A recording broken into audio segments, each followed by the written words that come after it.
Support for Back from Broken comes from Lift the Label, dedicated to ending the stigma around addiction and helping people find treatment and recovery in Colorado. Learn more at liftthelabel.org.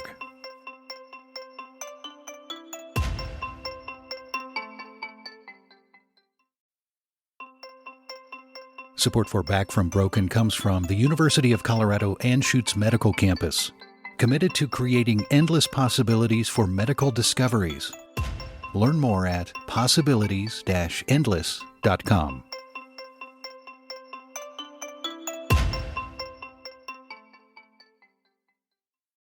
Hey, it's Vic. Wanted to give you a heads up that this episode contains detailed descriptions of experiencing an eating disorder, and there's also some strong language. Please be advised. In 3, 2, 1. Food was really, it was a reward. It was a means of communication. It was a way of letting me know that I was being thought of. Feeling full was a feeling of, being hugged, basically. When actress Lynn Chen was a kid, food was not only something she loved, it was a way of connecting with the people she loved. So food was everything. Yeah, I can relate in that sense, growing up in a Chicano household.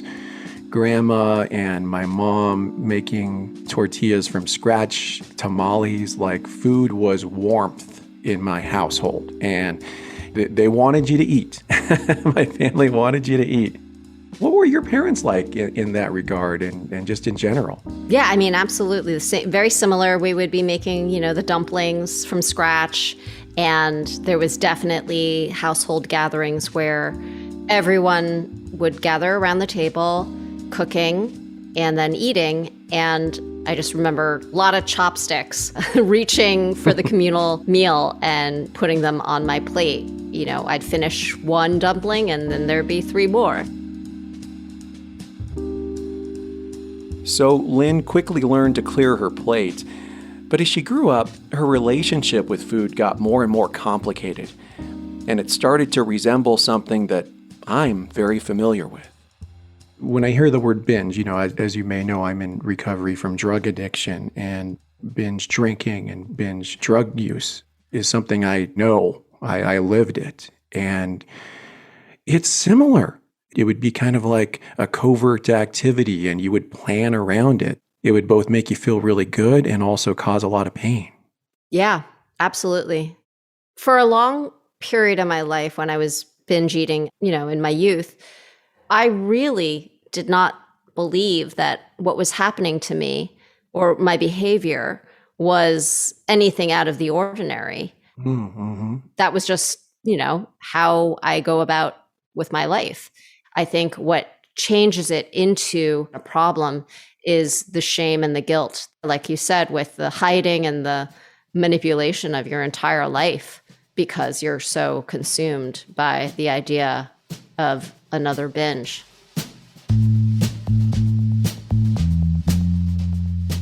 I'm Vic Vela.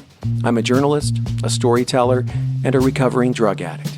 And this is Back from Broken, stories about the highest highs, the darkest moments, and what it takes to make a comeback.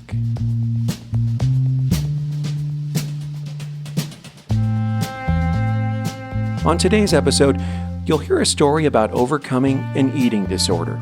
This is an area of recovery we haven't talked about yet, and it's something listeners have told us they're really interested in learning more about. And I'm excited to be exploring it with actress Lynn Chen. You may know her as Dr. Michelle Lynn on Grey's Anatomy. Dr. Lynn, when you were chief of plastics... Assistant chief. Oh, so if we were to hire you, this would be your first time in this position? Yes. Like you when you became chief of surgery here. I know you need doctors. Lynn Chen faced many hurdles on her journey to overcome something called binge eating, which, if you're not familiar, is a type of eating disorder where people will eat an unusually large amount of food in one sitting on a regular basis. We'll learn more about what that means and what it meant for Lynn in this episode. Her story says a lot about the resiliency it could take to get better. As she says, Having an eating disorder means getting into the cage with a beast 3 times a day. And for Lynn, that beast started to rear its ugly head at a very young age. What was your earliest memory connecting food with shame? Probably my earliest memory was when I was in nursery school. All the kids were given 2 saltine crackers and a little box of apple juice. And I remember thinking day one, this is not enough for me. like I'm getting dumplings at home. I don't know what you people think This is not this not a sugar good and trade-off. carb Yeah. combo is going to do for me, but I know this is not going to hold me off until dinner time.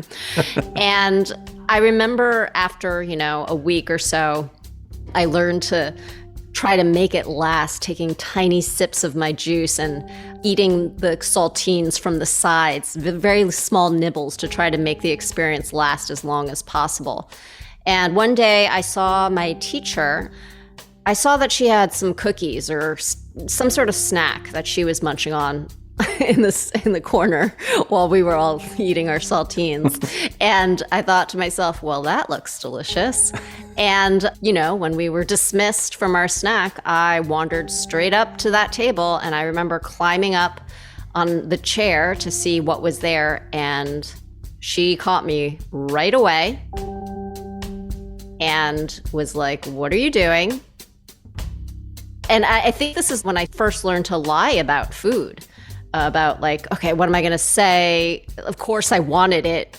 Of course I was going to take whatever it was. I'll but have I'm not what she's having. Yeah. I'm not going to say that. I'm just going to say I was just looking. And I remember I didn't get punished by my mom. Maybe I think she nodded her head at this woman. And then, when we came home, she gave me some dumplings and was like, that's that. But I remember being really afraid of her discovering that it wasn't enough. And what did that mean? Interesting. It was definitely something that represented to me, wow, look at that freedom. Look at that freedom of opening up a bag and just taking as much as you want. That to me, still to this day, that's something that represents a freedom that I feel like I may never know. And you also liked Entenmann's, right? Oh, yeah. Me and Entenmann's, we have a long history. There's a new line of irresistible fresh baked goods in town. So good, they're leading folks into temptation. Who ate all the Entenmann's? Who ate all the Entenmann's?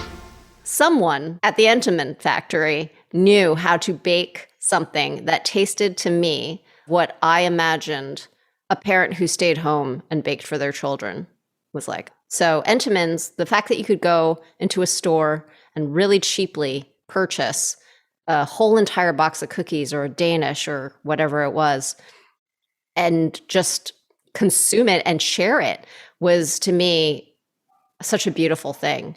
For me, it was Hostess. I don't know if you remember Chocodiles. Of course, yes. Suzy Q's, all of it, Twinkies.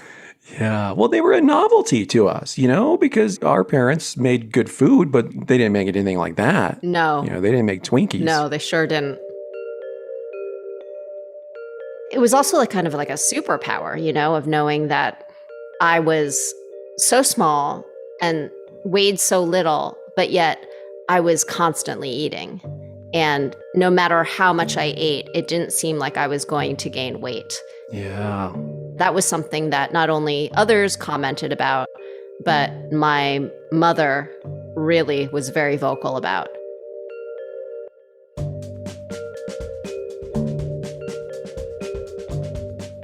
As Lynn grew up and went to college, she decided to become a women's studies major, and she actually learned about eating disorders in her coursework. But binge eating wasn't covered. Lynn says she learned about anorexia, which involves a severe restriction of your own diet, and bulimia, which involves overeating, but then purging. These disorders were totally unrelatable to her because Lynn couldn't get enough food. Plus, anorexia and bulimia were always described in the context of rich white women. Meanwhile, like a lot of college students, she was also introduced to drugs and alcohol. Lynn says she was always looking for an escape. which was something she could now find in things other than food. And that made her feel like her overeating wasn't really a problem. But when Lynn came home her freshman year, her family felt differently. And it seemed like everyone had something to say about the way she looked. I did gain the freshman, I gained the freshman 20 when I came home, and I remember it being such a shock to everyone. Really? But, for my friends, it wasn't a bad thing. They were saying things like, you got boobs, or like, we can finally wear the same clothes. Like they were happy about it. Also, a lot of them were like, you were too skinny before, like saying that to me. But then I remember my relatives saying to me, you got to be careful. Or they would just say to me straight up, you got fat. And I remember getting really pissed because I was studying, eating disorders at the time. And I was a young feminist at the time. And I remember saying to them, you better watch what you're saying because you're going to give me an eating disorder. Wow. And I remember saying that to one of my aunts, and her being like, you talk to me that way? Excuse me? That's the thing about recovery. We could laugh about some of these painful things, but at the time it was probably really hard to hear. And then also just the denial, or you're going to cause an eating disorder when you already had one. Right. Yeah. Right. And I remember them kind of whispering behind my back of being like, oh, don't say that to Lynn. You're going to give her an eating disorder. And then cackling away. No. But, that was also when I first started to see this hypocrisy that existed, that still exists to this day, of you're getting fat or you're too skinny. That's the first thing that comes out of their mouth. And then the next line is eat. And getting angry if you don't eat, wanting you to stuff yourself, wanting you to eat every single thing that's made. It wasn't until I first heard the words, you've gained weight, as a bad thing, and then them saying eat, which they normally say, was when I realized, wait a second, you're fucking me up.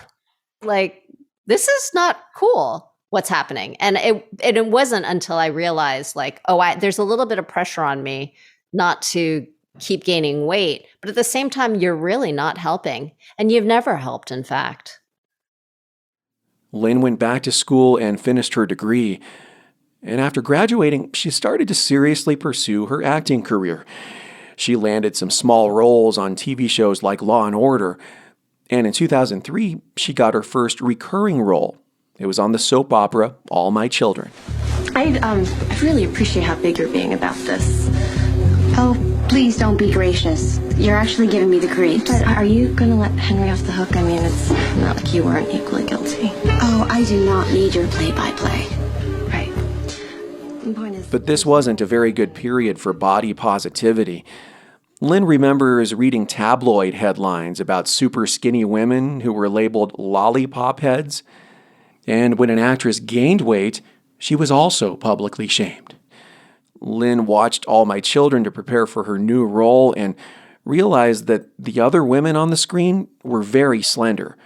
Plus, she was constantly hearing about the way she looked from people in her personal life. So she decided to go on her first ever diet. I felt like I need to look the part. This is not just I want to be an actress and just saying it. This is me saying now I am an actress. And if I am an actress, I have to look the part. For me also, it was this dipping my toe into you know what? I'm an adult now. Maybe it's time to put down the Entenmann's. Maybe it's time to sign up for a gym. Let's just see what this is like. And just very naturally, I did start to lose weight. And I felt like I came to a place where I was pretty comfortable with it and pretty comfortable with where I was at. And I felt like I had a pretty good balance with food and my relationship with exercise and all of it. And then I had an opportunity to audition for the movie Saving Face. Yeah, 2004. That was a big year for you. Big year for me. Will has a surprise for her mother. You talked to your mother about us? Does she know we have sex? No, Will. She thinks we conjugate Latin verbs. Her mother is not listening. Seriously, So when I got the audition for Saving Face, the part was for a ballet dancer. And the first time I went in and read, right away, I was informed, you are on our radar. We definitely want to see more of you. And they also said to me, hate to have to do this, but she is a ballet dancer and you do need to look like a ballet dancer in order to play this part. Would you be willing to do that? I just weighed the pros and cons. To me, it was, going to be a movie that was produced by Will Smith, starring Lynn Chen. It was a lead role. There was very little for Asian American actresses back then. I mean, what else is there to think about during that time? So if I had to step up the exercise routine and consume fewer calories, then let's do it. And I did it. I spent the next few months slowly losing weight. I did it the quote unquote right way. Okay. And I lost the weight and I did the movie and all was well and everyone was happy until we weren't. Until I wasn't. And that came in the form of the anxiety around food did not go away just because I looked a certain way. Were you still binging at this time? So what was happening was I would binge like once a week. And what I found was, to me, that was, I guess, the equivalent of what some people call their cheat day. Yeah. It's innocent. Yeah. It's a nice way of putting binging, right? Right? It's not binge day, it's just cheat day. Exactly. And it was what was my first movie ever, my first feature film. And it was my first time being around craft service on such a regular basis. So I, partook in some of that every now and then. But inevitably what would happen was just a small handful of trail mix turned into like half a bag of trail mix, turned into, oh my God, I'm so bloated the next day. And then feeling so guilty about that I'm like unable to even concentrate on my scene or what I'm doing because I'm feeling so upset with myself for eating half a bag of trail mix the day before. No. And that's when that started. I'd say that is when that started, of the guilt and the shame that came around that. And it was pretty much, I would say, under control until the movie came out and people were saying things like, here are Hollywood's 2 new Asian American ingenues on a silver platter, take them. I felt that pressure of like, I've got to deliver. And what happened was, it had been from wrap to when the movie came out about 1.5 years. And I had gained a lot of my weight back. Not a ton of it, just like 5 or 10 pounds, but enough so that I felt self-conscious and enough so that when fans saw the movie and then saw me in person, they would make comments.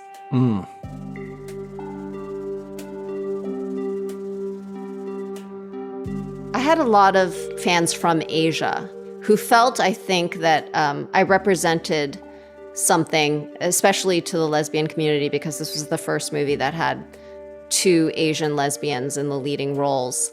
And I think that for a lot of older lesbian Asian women, for the first time seeing themselves represented, they felt like they were my aunties in a lot of ways. And a lot like my own aunties and a lot like my own mother, they would say to me, "You're fat now." Yeah, how do you reconcile that? It was horrible. It was horrible. Because they love you. Yeah, exactly. But why are you saying this?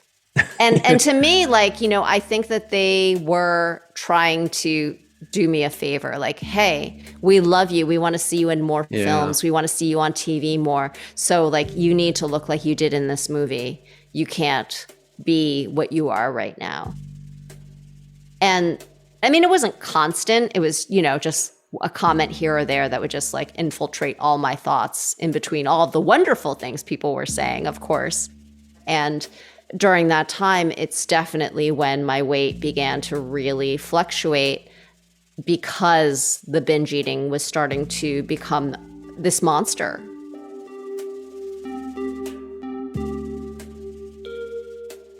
I knew it was getting very much out of control, where I would binge at least once or twice a week, and that feeling of guilt would take up the rest of the week. We'll hear about what a binge was like and how Lynn ultimately overcame her struggles with food after a quick break.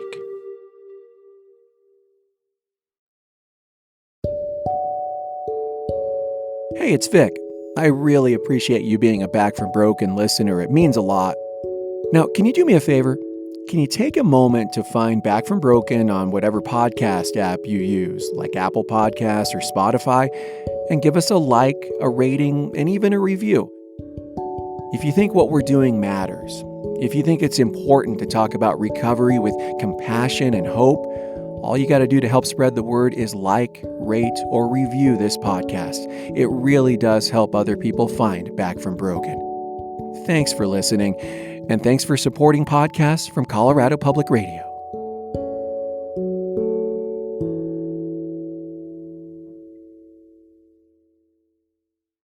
Lynn, could you walk us through what a typical binge was like and, what you would eat and how you were feeling, that kind of stuff? What it would look like would be me being in the house, starting off the day feeling like, okay, it's been at least 3 or 4 days since I've binged. I think I got this now. I think this is the week that we're going to go without one binge. I think we're doing really, really well. I didn't allow myself to keep foods that I binged on in the house, so everything was pretty empty. And my husband often had his own food that he would always ask, is it okay if I have this? And I'd always be like, yeah, sure. If you want to have your hummus and your crackers, it's totally fine. If you want to have your Kashi Go Lean cereal, great. These are healthy things, right? They're marketed as healthy. So this is fine. I want to be the type of person who can live in a house with Kashi Go Lean cereal and hummus and not feel like I'm in trouble. Right? This is what I had said to myself. Inevitably, what would happen? I'd open the fridge, I'd see the kashi and the milk, and I'd say, I'm going to be a normal person today and have just one bowl of cereal.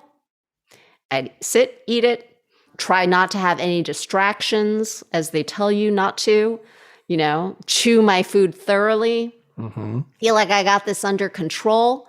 And then I'd be done with the bowl. I'd wash the bowl. I'd go do something else. And then 20 minutes later, I'd want another bowl. And I thought, you know what? That's fine, because I see that in movies all the time. People do that. People go back and they have their second bowl of cereal. It's totally normal. So I'd go and I'd have my second bowl, do the same thing. And then the hunger would come back one more time. And I think to myself, shit. Okay, I can have another bowl of cereal, but if I have another bowl of cereal, now the cereal is like almost empty, and that means I'm going to have to buy another package for my husband. Well, I might as well just do that, and I'll just buy him another package. No big deal, right? Yeah, no big deal.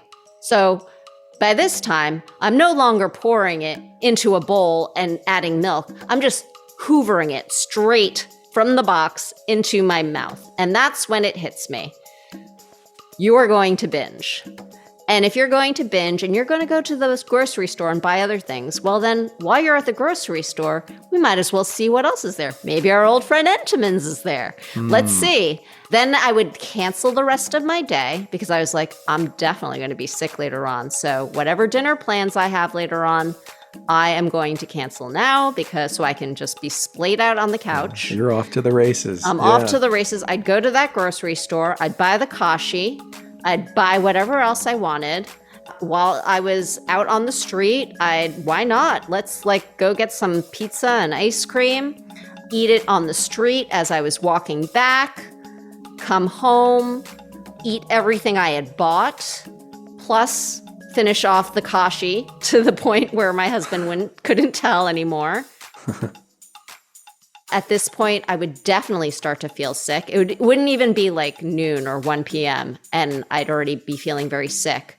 But by 2 p.m., I'd start to feel like an opening again, much like one does on Thanksgiving after you've gorged yourself. And then 2 hours later, you're like, ooh, here's some room for pumpkin pie. Yeah. So then I would go eat by myself at a restaurant and I would take so much pride in like, wow, I'm like here ordering French fries, just a plate of French fries and eating them like a civilized person.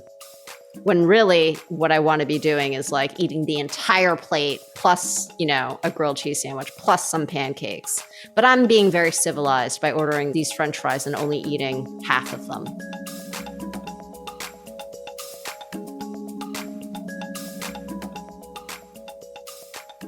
I think this is such an important conversation because it helps us understand. Like, I did not fully understand what binge eating looked like. And so much of it sounds like my own addiction. Mm-hmm. Like, you start the day saying, I've been good. I haven't used cocaine in 7 days. I deserve a reward. Let's do this. It'll be fine.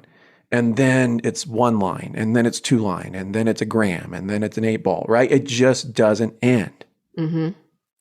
And I have so much empathy for you and how you described all of that because, we just con ourselves into this stuff, right?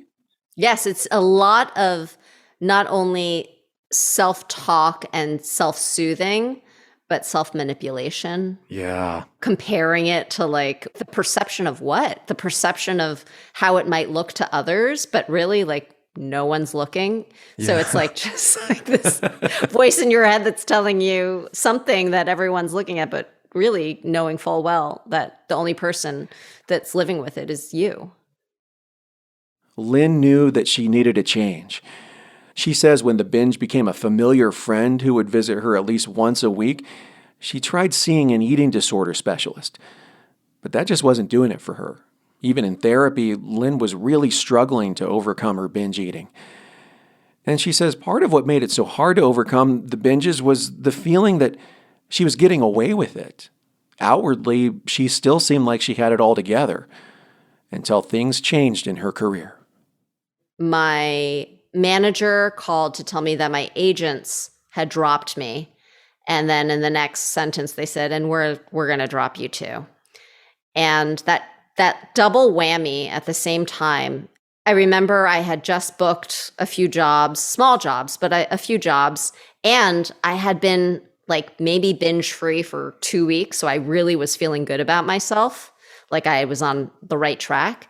And to have them say that during a time when I felt like things were going well, I felt very much like, oh no, I don't know if I can like keep this up if I don't feel like I have something to keep it up for.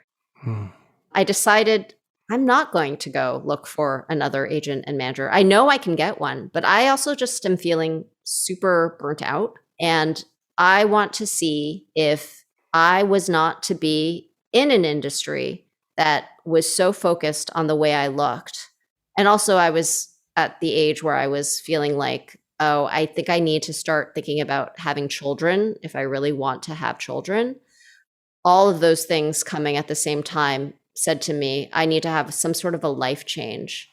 And if that's the case, then I don't want it to be my career that I'm trying to get healthy for. Like if I'm going to be a mother, I wanted to get it under control beforehand. I didn't want to like use pregnancy as an excuse to start to solve my binge eating disorder. So I wanted to start it then and there, and I wanted to see what it would feel like without the pressure of the industry. So that's when I started to blog.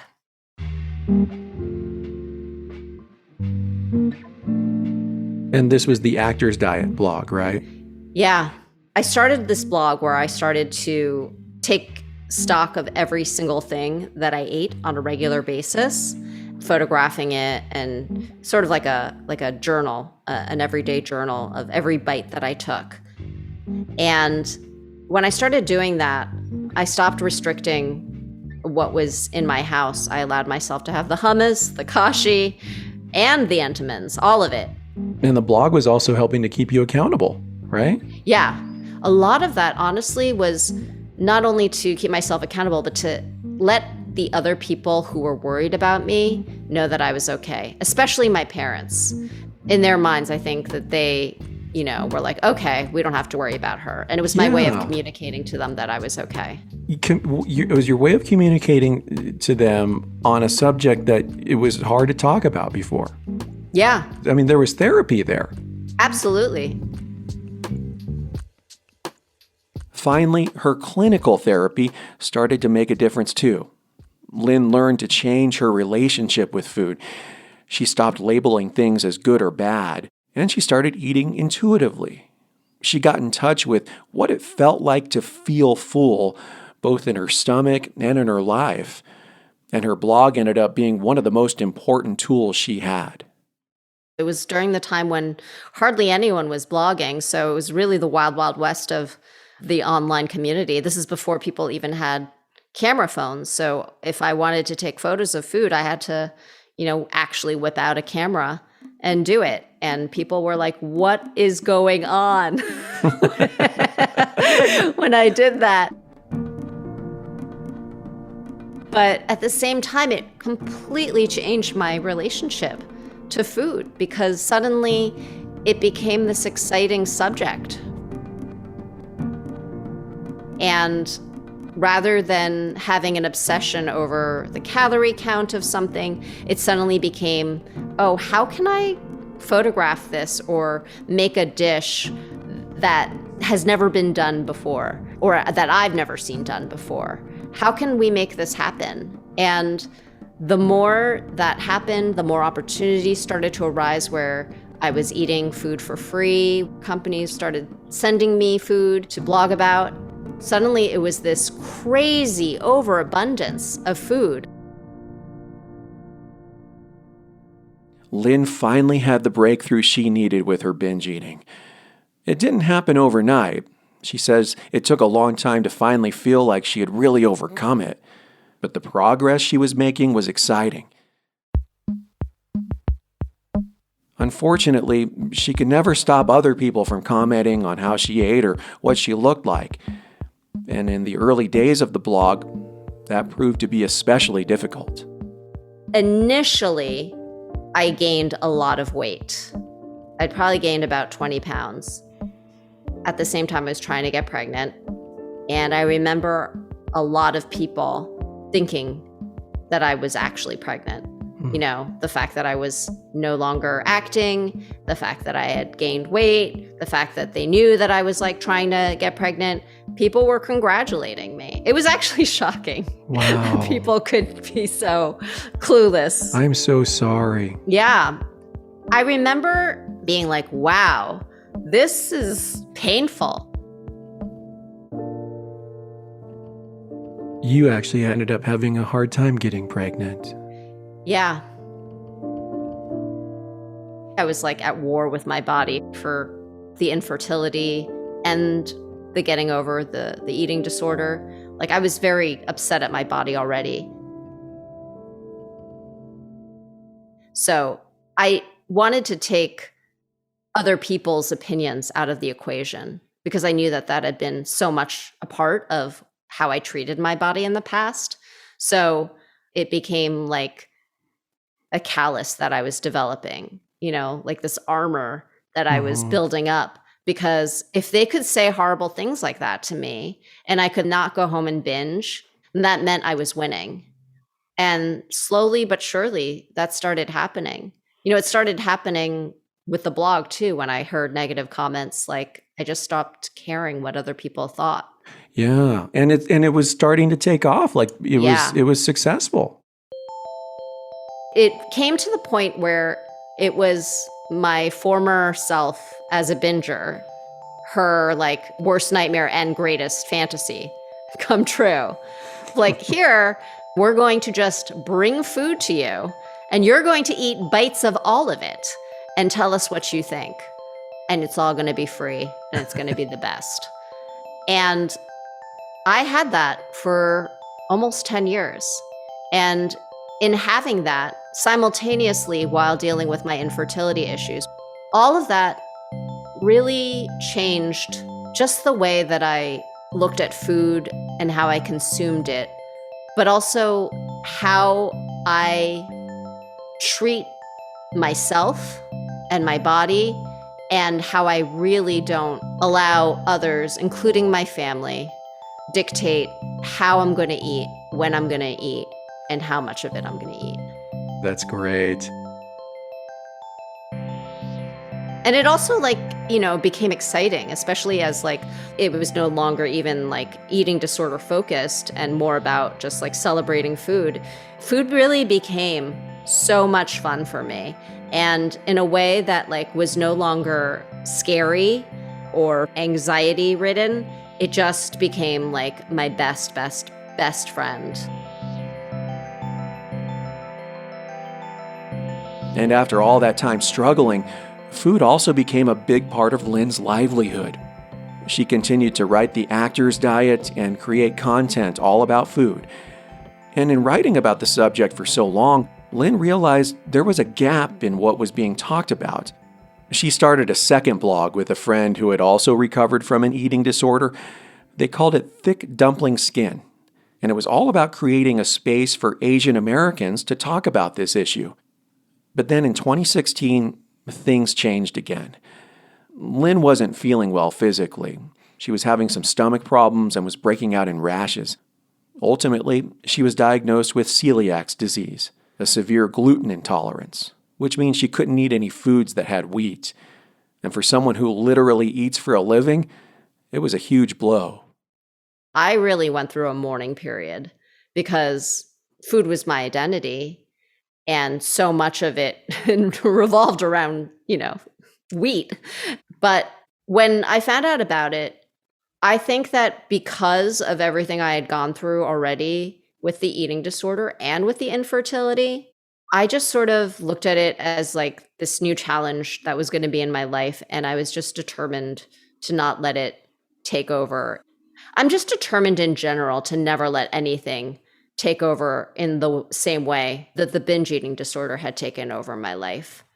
So did you ultimately overcome your habit of binge eating through the blogging and through that more positive association of food, or was there something else that flipped the switch for you? I'd say that the blog was a great tool in allowing me to begin that shift. But a lot of the work that did happened obviously, internally, but also just, I remember I wanted to make my own rules. And so even though the books and my therapist and other people may tell you to get rid of all the clothing that no longer fits because you have to be able to be where you're at right now and not have reminders of your past self. For me, I said to myself, no, I kept clothes of every size that I felt good in. There's always one pair of pants or one dress that I always felt good in, no matter what size I was. For each size, I would have that outfit. And I would always just keep it. What that did for me was take the pressure off to always have to control and be a certain way.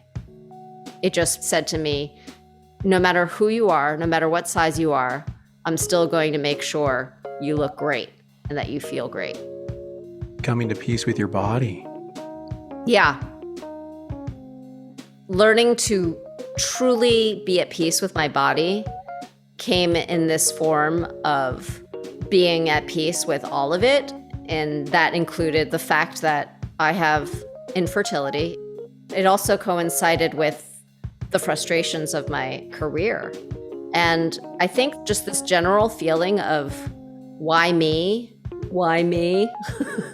just ringing in my ears constantly, which was always ringing in my ears with my eating disorder. Suddenly, it just stopped.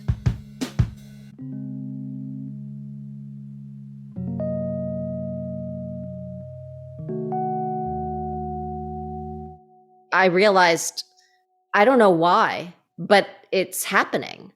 And I have to accept it. And I have to change the way I'm looking at things. So victimizing myself was really not helping. And now I think when I find that I'm starting to act in a way that's not the best for myself, I tend to avoid it. There's going to be some people listening to this episode, perhaps many, Lynn, who are struggling with eating disorders right now. What advice would you give to them?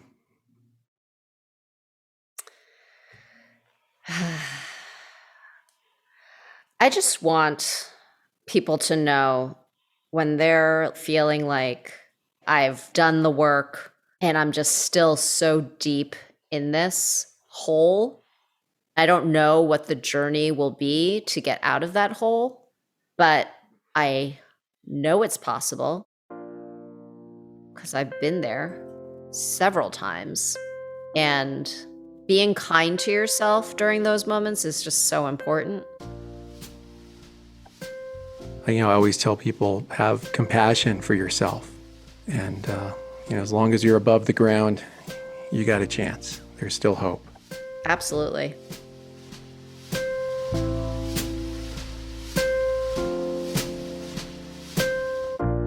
Lynn Chen continues to act, write, and speak out about the issues she cares about.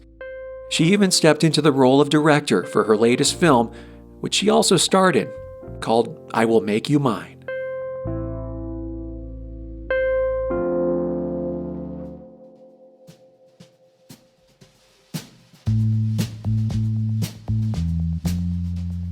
Back from Broken is a show about how we're all broken sometimes and how we need help from time to time.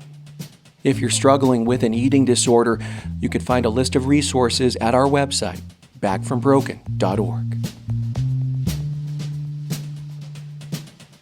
Our lead producer today was Rebekah Romberg, and you can find a list of all the folks who worked hard to make this episode in the show notes. This podcast is made possible by Colorado Public Radio members. Learn about supporting Back from Broken at CPR.org.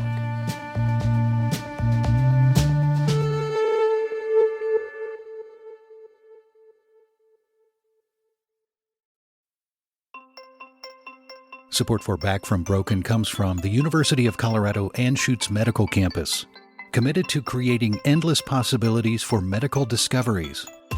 Learn more at possibilities-endless.com.